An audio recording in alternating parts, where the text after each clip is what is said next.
ਮੈਂ Harvinder Kaur, assistant professor, post graduate Punjabi ਵਿਭਾਗ, GGD SD college Haryana, ਜ਼ਿਲ੍ਹਾ ਹੁਸ਼ਿਆਰਪੁਰ। ਅੱਜ ਤੁਹਾਡੇ ਨਾਲ ਲੇਖ ਪੰਜਾਬ ਦੇ ਲੋਕ ਨਾਚ ਨਾਲ ਸੰਬੰਧਿਤ ਕੁਝ ਮਹੱਤਵਪੂਰਨ ਪ੍ਰਸ਼ਨਾਂ ਬਾਰੇ ਗੱਲ ਕਰਾਂਗੀ। ਤੁਹਾਨੂੰ ਕੁਐਸਚਨ ਦਾ ਪੁੱਛਿਆ ਜਾ ਸਕਦਾ ਆ, ਪੰਜਾਬ ਦੇ ਲੋਕ ਨਾਚ ਪਾਠ ਵਿੱਚ ਆਏ ਮਰਦਾਵੇ ਲੋਕ ਨਾਚਾਂ ਦਾ ਸੰਖੇਪ ਵਰਣਨ ਕਰੋ। ਇਹਦੇ ਵਿੱਚ ਜਿਹੜੇ ਹੈ ਕਿ ਅਲੱਗ-ਅਲੱਗ ਮਰਦਾਵੇ ਲੋਕ ਨਾਚਾਂ ਬਾਰੇ ਸ਼ਾਰਟ ਕੁਐਸਚਨ ਵਿੱਚ ਪੁੱਛਿਆ ਜਾ ਸਕਦਾ ਆ। ਪਹਿਲਾਂ ਜਿਹੜਾ ਆ ਉਹਦਾ ਨਾਮ ਹੈ ਭੰਗੜਾ। ਭੰਗੜਾ ਪੰਜਾਬੀ ਗੱਭਰੂਆਂ ਦਾ ਪ੍ਰਮੁੱਖ ਲੋਕ ਨਾਚ ਹੈ। ਇਸ ਵਿੱਚ ਤਕੜੇ ਅਤੇ ਗੱਠੇ ਹੋਏ ਸਰੀਰ ਦਾ ਪ੍ਰਦਰਸ਼ਨ, ਸਧਾਰਨ ਪਰ ਸੁੰਦਰ ਪੁਸ਼ਾਕ ਪਹਿਨ ਕੇ ਅਲਬੇਲੇਪਨ ਵਿੱਚ ਜੋਸ਼, ਵੀਰਤਾ ਅਤੇ ਸਾਹਸ ਭਰਪੂਰ ਨਾਚ ਮੁਦਰਾਵਾਂ ਰਾਹੀਂ ਕੀਤਾ ਜਾਂਦਾ ਹੈ। ਇਸ ਵਿੱਚ ਮੁੱਢਲੇ ਨਾਚ ਵਾਲੀ ਰੰਗਤ ਬਹੁਤ ਥੋੜ੍ਹੀ ਮਾਤਰਾ ਵਿੱਚ ਮਿਲਦੀ ਹੈ। ਸੱਭਿਆਚਾਰ ਦੇ ਇਤਿਹਾਸਿਕ ਕਾਲਕ੍ਰਮ ਵਿੱਚ ਇਸ ਨੇ ਆਪਣਾ ਰੂਪ ਨਿਖਾਰਿਆ ਅਤੇ ਖੇਤੀ ਯੁੱਗ ਤੱਕ ਇਹ ਲੋਕ ਨਾਚ ਪੂਰੀ ਤਰ੍ਹਾਂ ਪ੍ਰਚਲਿਤ ਹੋ ਗਿਆ। ਇਸ ਤਰ੍ਹਾਂ ਭੰਗੜਾ ਕਬਾਇਲੀ ਨਾਚ ਨਾ ਰਹਿ ਕੇ ਕਿਰਸਾਨੀ ਨਾਚ ਵਧੇਰੇ ਹੋ ਗਿਆ ਹੈ। ਇਸ ਧਾਰਨਾ ਕਾਰਨ ਇਸ ਲੋਕ ਨਾਚ ਦਾ ਨਾਮ ਫਸਲ ਨਾਚ ਜਾਂ ਵਿਸਾਖੀ ਨਾਚ ਵੀ ਪੈ ਗਿਆ ਹੈ। ਇਹ ਨਾਚ ਪੱਛਮੀ ਪੰਜਾਬ ਦੇ ਗੁਜਰਾਂਵਾਲਾ, ਸਰਗੋਦਾ, ਗੁਜਰਾਤ ਅਤੇ ਵਿਸ਼ੇਸ਼ ਕਰਕੇ ਸਿਆਲਕੋਟ ਜ਼ਿਲ੍ਹੇ ਵਿੱਚ ਅਤੇ ਪੂਰਬੀ ਪੰਜਾਬ ਦੇ ਗੁਰਦਾਸਪੁਰ ਅਤੇ ਅੰਮ੍ਰਿਤਸਰ ਜ਼ਿਲ੍ਹਿਆਂ ਵਿੱਚ ਪ੍ਰਚਲਿਤ ਰਿਹਾ ਸੀ। ਦੇਸ਼ ਦੀ ਵੰਡ ਮਗਰੋਂ ਅਜੋਕੇ ਸਮੇਂ ਵਿੱਚ ਇਹ ਰਾਸ਼ਟਰੀ ਤੇ ਅੰਤਰਰਾਸ਼ਟਰੀ ਪ੍ਰਸਿੱਧੀ ਪ੍ਰਾਪਤ ਕਰ ਚੁੱਕਾ ਹੈ। ਭੰਗੜਾ ਆਰੰਭ ਹੋਣ ਸਮੇਂ ਇਹ ਤਾਲ ਧੀਮੀ ਵੱਜਦੀ ਹੈ। ਨਚਾਰ ਭੰਗੜੇ ਦੇ ਤਾਲ ਉੱਤੇ ਪੈਰਾਂ ਅਤੇ ਹੋਰ ਅੰਗਾਂ ਨੂੰ ਹਿਲਾਉਂਦੇ ਹੋਏ ਕਈ ਪ੍ਰਕਾਰ ਦੀਆਂ ਮੁਦਰਾਵਾਂ ਕਰਦੇ ਹਨ।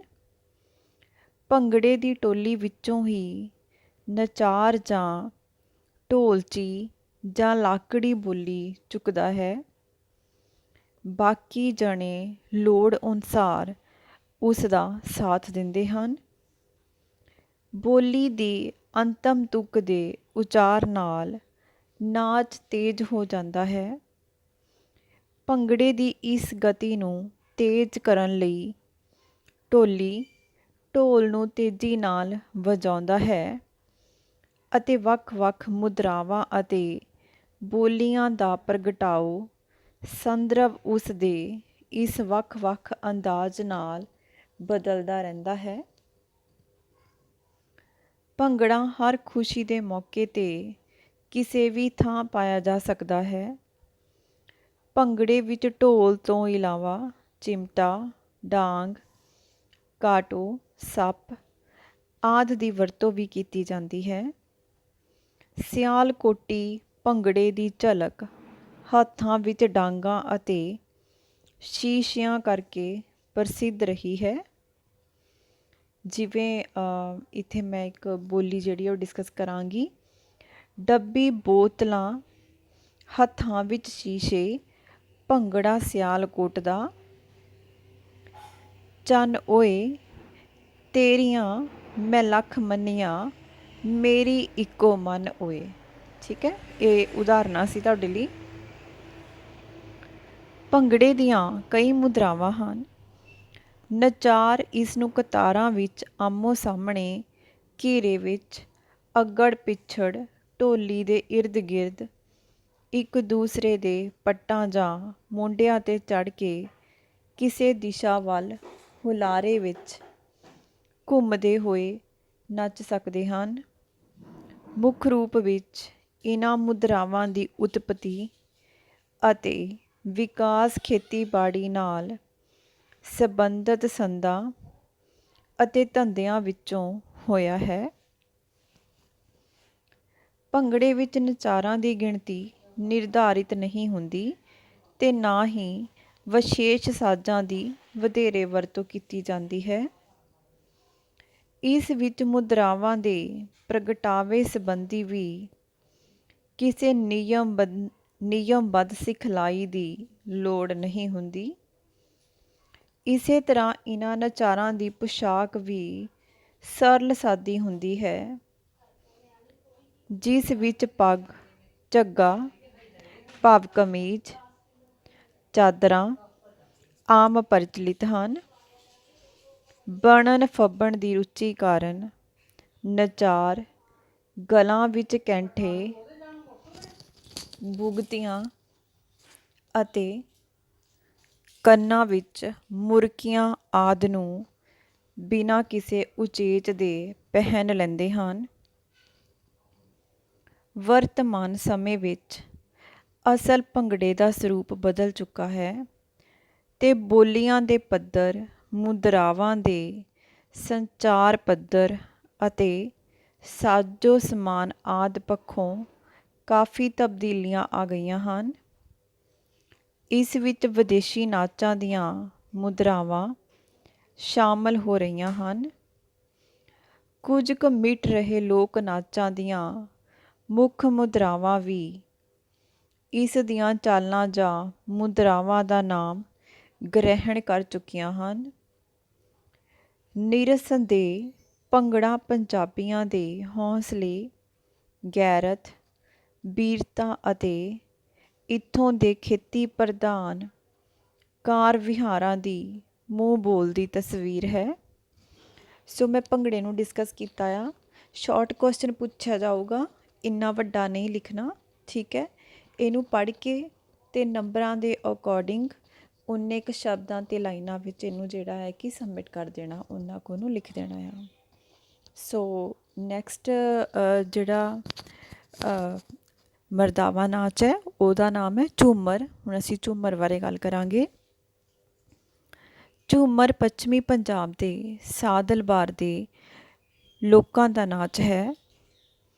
ਝੂਮ ਝੂਮ ਕੇ ਨੱਚਣ ਕਰਕੇ ਇਸ ਦਾ ਨਾਮ ਝੂਮਰ ਪੈ ਗਿਆ। ਰਾਜਸਥਾਨ ਦੇ ਘੂਮਰ ਵਿਚਲੀਆਂ ਕੁਝ ਵਿਸ਼ੇਸ਼ਤਾ ਵੀ ਇਸ ਵਿੱਚ ਹਨ।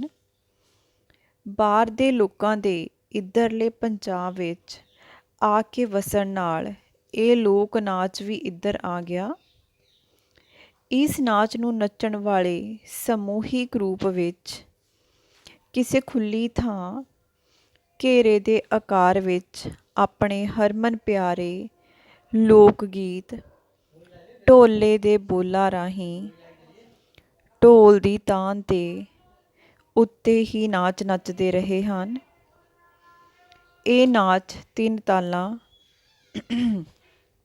ਮੱਠੀ ਤਾਲ, ਤੇਜ਼ ਤਾਲ ਤੇ ਬਹੁਤ ਹੀ ਤੇਜ਼ ਤਾਲ ਉੱਤੇ ਨੱਚਿਆ ਜਾਂਦਾ ਹੈ। ਕਈ ਵਿਦਵਾਨ ਇਹਨਾਂ ਤਾਲਾਂ ਨੂੰ ਕਰਮਬਾਰ, ਝੂਮਰ ਦੀ ਤਾਲ, ਚੀਣਾ ਛੜਨਾ ਅਤੇ ਧਮਾਲ ਵੀ ਆਖਦੇ ਹਨ। ਅਸਲ ਵਿੱਚ ਇਹ ਨਾਚ ਆਰੰਭ ਵਿੱਚ ਧੀਮੀ ਗਤੀ ਤੋਂ ਸ਼ੁਰੂ ਹੋ ਕੇ ਤੀਜੇ ਪੜਾਅ ਤੱਕ ਅੰਤ ਤੇਜ਼ ਅਤੇ ਜੋਸ਼ੀਲਾ ਹੋ ਜਾਂਦਾ ਹੈ। ਅੰਤਮ ਪੜਾਅ ਤੱਕ ਕੇਵਲ ਕੁਝ ਕੁ ਨਚਾਰ ਹੀ ਨੱਚਦੇ ਰਹਿ ਜਾਂਦੇ ਨੇ ਤੇ ਬਾਕੀ ਹਾਰ ਹੱਫ ਕੇ ਖੜ੍ਹੇ ਹੋ ਜਾਂਦੇ ਨੇ। ਲੰਮੇ ਗੀਤ ਜਿਨ੍ਹਾਂ ਵਿੱਚ ਮੱਝਾਂ, ਗਾਈਆਂ, ਬੱਕਰੀਆਂ, ਡਾਚੀਆਂ, ਘੋੜੀਆਂ, ਤਿੱਤਰਾਂ, ਬਟੇਰਿਆਂ, ਕਿੱਕਰਾਂ, ਫਲਾਈਆਂ ਦੇ ਜ਼ਿਕਰ ਤੋਂ ਇਲਾਵਾ ਪ੍ਰੇਮੀ ਜਨਾਂ ਦੇ ਮਿਲਣ ਦੀ ਸਿੱਕ ਅਤੇ ਅਨਾਜ, ਖਾਸ ਕਰਕੇ ਝੋਨਾ ਝਾੜਨ ਅਤੇ ਛੜਨ ਆਦਿ ਦਾ ਜ਼ਿਕਰ ਆਦਿ ਸੰਬੰਧਿਤ ਮੁਦਰਾਵਾਂ ਹੁੰਦੀਆਂ ਹਨ। ਇਸ ਨਾਚ ਸਮੇਂ ਗਾਏ ਜਾਂਦੇ ਹਨ। ਇਹ ਨਾਚ ਸਮੇਂ ਗਾਏ ਜਾਂਦੇ ਹਨ ਜਿਵੇਂ ਉਦਾਹਰਨ ਹੈ ਚੀਣਾ ਇੰਜ ਛੜੀਦਾ ਲਾਲ, ਚੀਣਾ ਇੰਜ ਛੜੀਦਾ ਹੋ, ਮੋਹਲਾ ਇੰਜ ਮਰੀਦਾ ਲਾਲ, ਮੋਹਲਾ ਇੰਜ ਮਰੀਦਾ ਹੋ, ਚੀਣਾ ਇੰਜ ਛੜੀਦਾ ਹੋ। ਸੋ ਅਜੋਕੇ ਸਮੇਂ ਵਿੱਚ ਇਸ ਨਾਚ ਦੀਆਂ ਕੁਝ ਮੁਦਰਾਵਾਂ ਭੰਗੜੇ ਵਿੱਚ ਹੀ ਪੇਸ਼ ਕੀਤੀਆਂ ਜਾਣ ਲੱਗੀਆਂ ਹਨ। ਸੋ ਜਿੱਦਾਂ ਮੈਂ ਪਹਿਲਾਂ ਦੱਸਿਆ, ਇਹਨੂੰ ਵੀ ਮੈਂ ਥੋੜ੍ਹਾ ਡਿਟੇਲ ਵਿੱਚ ਦੱਸਿਆ ਆ, ਅਤੇ ਤੁਸੀਂ ਨੰਬਰਾਂ ਦੇ ਅਕੋਰਡਿੰਗ ਇਹਨੂੰ ਪੜ੍ਹ ਕੇ ਥੋੜ੍ਹਾ ਛੋਟਾ ਲਿਖ ਦੇਣਾ ਆ, ਸ਼ਾਰਟ ਕੁਐਸਚਨ 'ਚ ਪੁੱਛਿਆ ਜਾਏਗਾ। ਸੋ ਅਗਲਾ ਜਿਹੜਾ ਹੈ ਕਿ ਅਸੀਂ ਕਰਾਂਗੇ ਮਰਦਾਂ ਦਾ ਗਿੱਧਾ। ਸੋ ਮਾਲਵੇ ਵਿੱਚ ਮਰਦਾਂ ਦਾ ਗਿੱਧਾ ਪ੍ਰਚਲਿਤ ਹੈ। ਇਸ ਵਿੱਚ ਚੋਬਰਾਂ ਦਾ ਗਿੱਧਾ ਜਾਂ ਮਲਵਈਆਂ ਦਾ ਗਿੱਧਾ ਵੀ ਕਿਹਾ ਜਾਂਦਾ ਹੈ। ਮਰਦਾਵੇ ਗਿੱਧੇ ਦੇ ਨਚਾਰ ਸਮੂਹ ਰੂਪ ਵਿੱਚ ਬੋਲੀਆਂ ਪਾਉਣ ਵਾਲੇ ਤੋਂ ਇਲਾਵਾ ਅਲਗੋਜੇ, ਢੋਲਕ, ਚਿਮਟੇ, ਬੁਗਦੂ, ਸੀਟੀ, ਗੜਵੇ, ਛੈਣੇ, ਬਾਲਟੀ ਆਦਿ ਸਾਜ਼ ਵਜਾਉਂਦੇ ਹਨ। ਇਸ ਲੋਕ ਨਾਚ ਵਿੱਚ ਨਾਚ ਵਰਗੀਆਂ ਮੁਦਰਾਵਾਂ ਘੱਟ ਅਤੇ ਲੰਮੀਆਂ ਬੋਲੀਆਂ ਦੀ ਭਰਮਾਰ ਬਹੁਤੀ ਹੁੰਦੀ ਹੈ। ਬੋਲੀਆਂ ਦੇ ਵਿਸ਼ੇ ਦੁਨੀਆ ਦੀ ਨਾਸ਼ਮਾਨਤਾ, ਰੱਬ ਦੀ ਹੋਂਦ, ਪ੍ਰੇਮ ਪਿਆਰ ਅਤੇ ਇਲਾਕਾਈ ਮਾਣ ਤੋਂ ਛੁੱਟ ਹੋਰ ਸਮਾਜਿਕ ਅਤੇ ਸੱਭਿਆਚਾਰਕ ਵਰਤਾਰੇ ਨਾਲ ਸੰਬੰਧਿਤ ਹੁੰਦੇ ਹਨ। ਬੋਲਣ ਵਾਲਾ ਕੰਨ 'ਤੇ ਖੱਬਾ ਹੱਥ ਰੱਖ ਕੇ ਸੱਜੀ ਬਾਂਹ ਉਤਾਂਹ ਨੂੰ ਉਭਾਰ ਕੇ ਬੋਲੀ ਚੁੱਕਦਾ ਹੈ ਅਤੇ ਬੋਲੀ ਦੇ ਅੰਤਮ ਚਰਨ 'ਤੇ ਬਾਕੀ ਸਾਥੀ ਆਪਣੇ ਸਾਜ਼ ਵਜਾਉਂਦੇ ਹਨ। ਸਮੂਹ ਵਿੱਚੋਂ ਕੋਈ ਦੋ ਜਾਣੇ ਅੱਗੇ ਨਿਕਲ ਕੇ ਪੱਬਾਂ ਭਾਰ ਹੁੰਦੇ ਹੋਏ ਸਰੀਰ ਦੇ ਉੱਪਰਲੇ ਧੜ ਨੂੰ ਹਰਕਤਾਂ ਵਿੱਚ ਲਿਆਉਂਦੇ ਹਨ। ਇਹ ਨਾਚ ਕਾਫੀ ਹਰਮਨ ਪਿਆਰਾ ਹੋ ਰਿਹਾ ਹੈ। ਸੋ ਇਸ ਨੂੰ ਵੀ ਮੈਂ ਥੋੜ੍ਹਾ ਡਿਟੇਲ 'ਚ ਦੱਸਿਆ ਹੈ, ਤੁਸੀਂ ਮਾਰਕਸ ਦੇ ਅਕੋਰਡਿੰਗ ਇਹਨੂੰ ਆਪਣੇ ਸ਼ਬਦਾਂ 'ਚ ਲਿਖ ਦੇਣਾ ਸਮਝ ਕੇ। ਅਗਲਾ ਕੁਐਸਚਨ ਹੈ ਜਿਹੜਾ ਅਸੀਂ ਡਿਸਕਸ ਕਰ ਰਹੇ ਹਾਂ ਤੁਹਾਡੇ ਨਾਲ, ਉਹ ਹੈਗਾ ਵਰਤਮਾਨ ਸਮੇਂ ਵਿੱਚ ਭੰਗੜੇ ਦੇ ਬਦਲਦੇ ਸਰੂਪ ਬਾਰੇ ਦੱਸੋ। ਸੋ ਇਹਦਾ ਆਨਸਰ ਇਹ ਹੈ, ਵਰਤਮਾਨ ਸਮੇਂ ਵਿੱਚ ਭੰਗੜੇ ਦਾ ਸਰੂਪ ਕਾਫੀ ਬਦਲ ਚੁੱਕਾ ਹੈ। ਬੋਲੀਆਂ ਦੇ ਪੱਧਰ, ਮੁਦਰਾਵਾਂ ਦੇ ਸੰਚਾਰ ਪੱਧਰ ਅਤੇ ਸਾਜੋ ਸਮਾਨ ਆਦਿ ਪੱਖੋਂ ਕਾਫੀ ਤਬਦੀਲੀਆਂ ਆ ਚੁੱਕੀਆਂ ਹਨ। ਇਸ ਵਿੱਚ ਵਿਦੇਸ਼ੀ ਨਾਚਾਂ ਦੀਆਂ ਮੁਦਰਾਵਾਂ ਵੀ ਸ਼ਾਮਲ ਹੋ ਰਹੀਆਂ ਹਨ। ਕੁਝ ਉਹ ਲੋਕ ਨਾਚ ਜਿਨ੍ਹਾਂ ਦੀ ਹੋਂਦ ਮਿਟਦੀ ਜਾ ਰਹੀ ਹੈ ਦੀਆਂ ਮੁਦਰਾਵਾਂ ਨੂੰ ਇਸ ਦੀਆਂ ਚਾਲਾਂ ਤੇ ਮੁਦਰਾਵਾਂ ਦੇ ਗ੍ਰਹਿਣ ਕਰ ਚੁੱਕੀਆਂ ਹਨ। ਇਸ ਤਰ੍ਹਾਂ ਭੰਗੜੇ ਦਾ ਸਰੂਪ ਲਗਾਤਾਰ ਬਦਲ ਰਿਹਾ ਹੈ। ਅਗਲਾ ਕੁਐਸਚਨ ਅਸੀਂ ਡਿਸਕਸ ਕਰਾਂਗੇ, ਪੰਜਾਬ ਵਿੱਚ ਬਦਲ ਰਹੀਆਂ ਪ੍ਰਸਥਿਤੀਆਂ ਅਨੁਸਾਰ ਲੋਕ ਨਾਚਾਂ ਵਿੱਚ ਆਏ ਬਦਲਾਵ ਬਾਰੇ ਜਾਣਕਾਰੀ ਦਿਓ।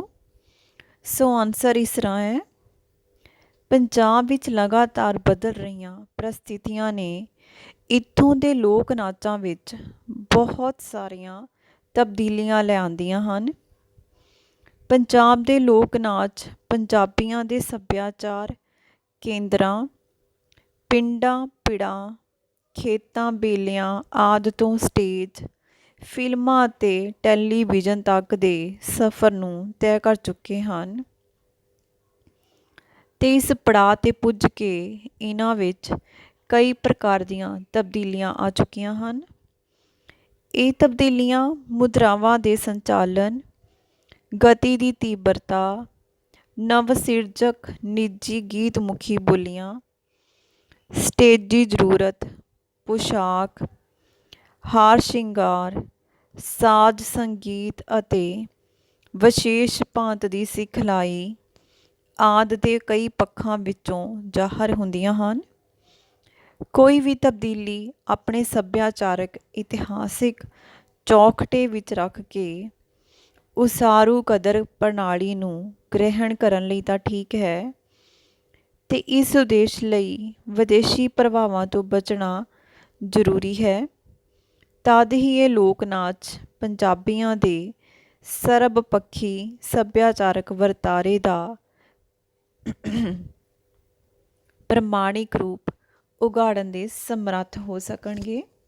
ਸੋ ਅੱਜ ਇੰਨੇ ਹੀ ਇਸ ਲੈਸਨ ਦੇ ਜਿਹੜੇ ਮੈਂ ਮਹੱਤਵਪੂਰਨ ਇੰਪੋਰਟੈਂਟ ਕੁਐਸਚਨ ਹੈ ਤੁਹਾਡੇ ਨਾਲ ਡਿਸਕਸ ਕੀਤੇ ਹੈ। ਧੰਨਵਾਦ।